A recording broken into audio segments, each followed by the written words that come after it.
Bismillahirrahmanirrahim. Assalamu alaikum dear student.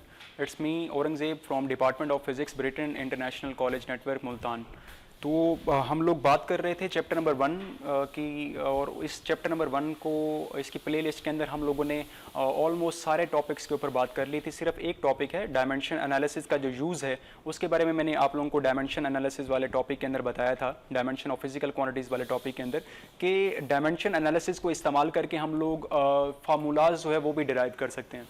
मैंने वहाँ पर 2 एग्जाम्पल्स दी थी, आपके बुक के अंदर भी 2 एग्जाम्पल्स हैं, दैट 3 एग्जाम्पल्स हैं वैसे तो, लेकिन 2 के अंदर प्रॉपर हम लोगों ने फार्मूला जो है वो डिराइव किया हुआ है। एक सिंपल पेंडुलम का टाइम पीरियड हम लोगों ने डिराइव किया है यूजिंग डायमेंशन एनालिसिस, और दूसरा स्पीड ऑफ साउंड जो है वो हम लोगों ने डिराइव की है बाय यूजिंग डायमेंशन एनालिसिस। तो यहाँ पर मैं आप लोगों को एग्जाम्पल जो है वो एक्सरसाइज का प्रॉब्लम है वो समझाने जा रहा हूँ, और वो जो एक्सरसाइज का प्रॉब्लम है बेटा उसका नंबर है एक्सरसाइज प्रॉब्लम नंबर 1.8, ठीक है। तो उसमें हम लोगों ने स्पीड ऑफ साउंड जो है वो कैलकुलेट करनी है। तो उस प्रॉब्लम के अंदर वो आप लोगों को बताता है that the speed of sound wave through a medium may be assumed to depend the medium and the modulus of elasticity। उसने कहा जी जो स्पीड है वो मीडियम और इलास्टिसिटी के ऊपर डिपेंड करती है, ठीक है। तो यहाँ से हमें ये बिल्कुल सेम इसी पैटर्न के ऊपर, जिस पैटर्न के ऊपर आप लोगों को मैं स्पीड ऑफ साउंड बताने जा रहा हूँ, बिल्कुल उसी पैटर्न को यूज़ करते हुए आप लोगों ने सिंपल पेंडुलम का टाइम पीरियड जो है वो भी कैलकुलेट कर लेना है। तो उसने स्टेटमेंट के अंदर बताया है कि जो स्पीड ऑफ साउंड है वो डिपेंड कर रही है 2 चीज़ों के ऊपर, एक इलास्टिक मॉडुलस के ऊपर डिपेंड कर रही है या मॉडुलस ऑफ इलास्टिसिटी के ऊपर, और दूसरा उसने कहा है जी वो डिपेंड कर रही है डेंसिटी के ऊपर, ठीक है जी। ये 2 चीज़ें आप लोगों ने याद रखनी है जी। उसने क्या कहा जी, एक तो डिपेंड कर रही है मॉडुलस ऑफ इलास्टिसिटी, ठीक है, और दूसरा उसने कहा है जी डिपेंड कर रही है डेंसिटी ऑफ अ मीडियम के ऊपर। तो जिन 2 चीज़ों के ऊपर डिपेंड कर रही थी उन 2 चीज़ों को मैंने यहाँ पर लिख लिया है। पहली चीज़, जिन चीज़ों के ऊपर डिपेंड करती है चीज़, वो आप लोगों ने डायरेक्टली प्रोपोर्शनल के साथ लिख लेनी है दोनों, ठीक है। तो डेंसिटी जो है वो पहले थी और इलास्टिक मॉडुलस जो है वो बाद में था, तो हम इसको ऐसे कर लेते हैं ये। उसके बाद दूसरा स्टेप आप लोगों ने ये करना है, आपने इनको पावर्स असाइन कर देनी है, ठीक है जी। पावर इसको हम दे देते हैं ए और इसको हम असाइन कर देते हैं जी पावर बी, ठीक है। पहला स्टेप, जिस चीज़ के ऊपर डिपेंड कर रही हैं उनके साथ डायरेक्ट रिलेशन, और दूसरे स्टेप के अंदर बच्चों आप लोगों ने क्या करना है, उनको पावर्स असाइन करनी है। यहाँ पर अगर 4 वैल्यूज़ होती तो चारों power a b c d 5 होती, तो इसी तरह से हम आगे चलते जाते। अब आपने इसके ऊपर कर देनी है डायमेंशन अप्लाई दोनों तरफ। डायमेंशन मतलब स्क्वायर ब्रैकेट्स, स्पीड की dimension is directly proportional to density की डायमेंशन, पावर इसकी जो है वो ए है, इलास्टिक मॉडुलस की डायमेंशन, ठीक हो गया जी। हम लोग बात कर चुके हैं स्पीड की डायमेंशन के ऊपर भी, डायमेंशन एनालिसिस वाले टॉपिक में या डायमेंशन ऑफ फिजिकल क्वांटिटीज वाले टॉपिक के अंदर हमने बात की है, और वहाँ हमने कैलकुलेट भी किया दैट स्पीड की डायमेंशन है LT-1। इसको हम लोगों ने वैसे ही लिख दिया डायरेक्ट। उसके बाद डायरेक्टली प्रोपोर्शनल का साइन, डेंसिटी की डायमेंशन के ऊपर भी बात की है हमने उसी वीडियो के अंदर, तो उसकी डायमेंशन भी मैं यहाँ पर लिखने जा रहा हूँ दैट ML-3, क्योंकि आपको पता है डेंसिटी बराबर होती है मैस ओवर वॉल्यूम, तो मैस की डायमेंशन कैपिटल M और वॉल्यूम की डायमेंशन L-3। इलास्टिक मॉडुलस बच्चों बराबर होता है स्ट्रेस ओवर स्ट्रेन के, स्ट्रेस ओवर स्ट्रेन के बराबर होता है जी इलास्टिक मॉडुलस। तो इसकी डायमेंशन हम लोगों ने देख लेनी है।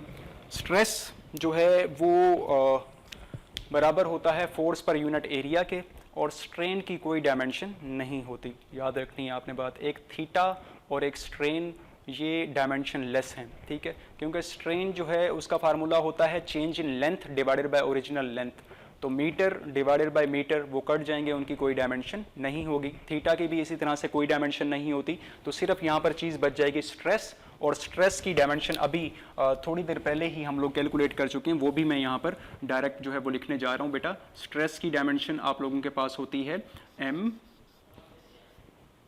ML-1 और उसके बाद T-2। इसकी पावर B थी तो B लिख दिया, और इसकी पावर A थी तो यहाँ पर A लिख दिया। अब इन सब को आप लोग अलग कर दें, क्योंकि स्ट्रेस बराबर है फोर्स, फोर्स की डायमेंशन है ML-T-2 और एरिया की होती है L²। इन सब को अलग अलग करके जब लिखेंगे हम तो ये बन जाएगा L को अलग कर दिया हम लोगों ने, और उसके बाद ये T-1 को भी अलग कर दिया। इस -1 को हम लोग ऊपर लिख देते हैं जी, डायरेक्टली प्रोपोर्शनल। वैसे ही यहाँ से हम लोगों ने ये वाला m इसकी पावर a है और ये वाला m इसकी पावर b है, तो बेसिस सेम हो तो पावरें आपस में ऐड हो जाती हैं, तो m की पावर हो जाएगी आपके पास a प्लस b। उसके बाद ये l और ये वाला l, इसकी पावर है जी -3a और इस l की जो पावर है वो है -b, तो बेसिस सेम होंगी तो पावर्स आपस में हो जाएंगी ऐड, ये बन जाएगा -3a -b। उसके बाद t यहाँ पर नहीं है लेकिन यहाँ पर t है, t को अलग करेंगे तो वो t बन जाएगा जी आपके पास -2b। पावर्स को कंपेयर कर लें, आप लोग देख सकते हैं यहाँ पर भी l है, यहाँ पर t है, यहाँ पर m नहीं है लेकिन यहाँ पर जो है वो m है। इन पावर्स को कंपेयर कर लेते हैं जी हम। कंपेयर जब करेंगे तो इधर चूंकि मैस नहीं है तो यहाँ पर मैस की पावर जो है वो 0 है, इस तरफ जो मैस है उसकी पावर है हमारे पास a प्लस b। ठीक है जी। इस तरफ लेंथ की पावर जो है वो 1 है, इस तरफ जो लेंथ है वो आप लोगों के पास है, इस तरफ लेफ्ट हैंड साइड के ऊपर जो है वो लेंथ की पावर 1 और इस साइड पर जो लेंथ की पावर है वो हमारे पास है -3a -b। ठीक है जी। तीसरी चीज आप लोगों के पास है यहाँ पर टाइम, यहाँ पर उसकी पावर है -1 और वहां पर है -2b, तो उसको भी कंपेयर करेंगे तो वो बन जाएगा जी हमारे पास -1 इज इक्वल टू -2b।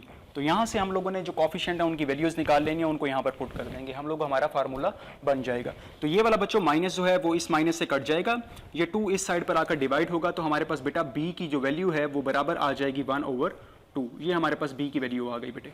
इस b की वैल्यू को जब हम लोग यहाँ पर पुट करेंगे तो a प्लस 1/2 जब इस साइड पर आएगा तो यहाँ से मेरे बेटे हमारे पास a की वैल्यू आ जाएगी, a इज इक्वल टू -1/2।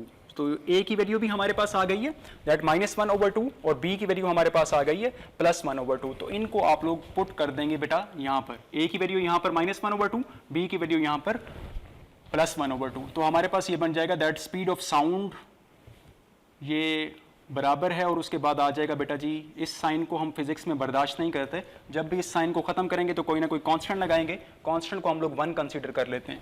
तो a की पावर आपके पास आ गई है -1/2 और b की पावर आपके पास है बच्चों +1/2। माइनस वाली नीचे जाकर हो जाएगी प्लस, तो elastic modulus divided by density, इसकी पावर भी 1/2 हो गई नीचे जाकर, इसकी पावर भी 1/2 है, तो इसको मैं इस तरह से लिख सकता हूँ। ये है बेटा हमारे पास स्पीड ऑफ साउंड का formula, that speed of sound is equal to elastic modulus divided by density. तो by the use of dimension analysis को इस्तेमाल करते हुए मैंने स्पीड ऑफ साउंड जो है वो कैलकुलेट की है। ठीक है बेटा, वो आप लोगों के सामने बिल्कुल इसी पैटर्न के ऊपर, बिल्कुल इन्हीं स्टेप्स को फॉलो करते हुए आप लोग सिंपल पेंडुलम का time period by using dimension analysis calculate कर सकते हैं। वो आपकी बुक के अंदर सॉल्व भी किया हुआ है, इसलिए वो मैंने आप लोगों को नहीं करवाया यहाँ पर, क्योंकि वो वहाँ सॉल्व किया हुआ है, ये सॉल्व नहीं किया हुआ था, तो ये मैंने आप लोगों के लिए सॉल्व कर दिया और इसी को देखते हुए आप लोग उसको भी सॉल्व कर सकते हैं। अगर कोई भी बात आप लोगों को इस लेक्चर में समझ ना आई हो तो आप लोग नीचे कमेंट वाले सेक्शन के अंदर पूछ सकते हैं। हम लोगों ने मेजॉरिटी जितनी भी एग्जाम्पल्स डिस्कस कर सकते हैं हम लोगों ने डिस्कस कर ली हैं। बाकी अगर आप लोग चाहते हैं कि किसी भी नई चीज़ की डायमेंशन जो आप लोगों से कैलकुलेट ना हो रही हो तो वो आप लोग कमेंट वाले सेक्शन के अंदर पूछ सकते हैं, इंशाल्लाह वहाँ पर या उसकी एक सेपरेट छोटी सी वीडियो बनाकर हम लोग अपलोड कर देंगे। थैंक यू सो मच, जज़ाकल्लाह।